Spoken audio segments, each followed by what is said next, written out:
இன்று 9/2/2002 அதிகாலை 5 மணி. இன்று ஒரு அரிய நிகழ்வாக சூரியனுக்கு முன்பு இன்டர்நேஷனல் ஸ்பேஸ் ஸ்டேஷன் கடந்து செல்வதாக அதை புகைப்படம் எடுக்க பெரும் முயற்சியில் இறங்கியிருக்கிறேன். ஹோம்மேட் ரிஃப்ளெக்டர் டெலஸ்கோப் 127 சரியாக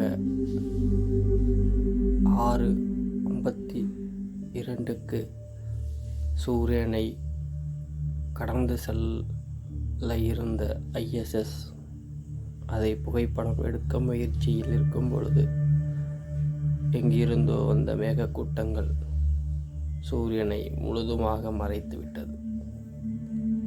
இருந்த போதிலும் என் முயற்சி தொடர்ந்து செய்தேன். அதில் கிடைத்த வெற்றி எனது முயற்சி மட்டுமே. அதைத் தொடர்ந்து மேகக்கூட்டங்கள் சூரியனை முழுவதுமாக மறைத்தது. இந்த வீடியோவை எனது முயற்சியின் முதல் படியாக கருதுகிறேன்.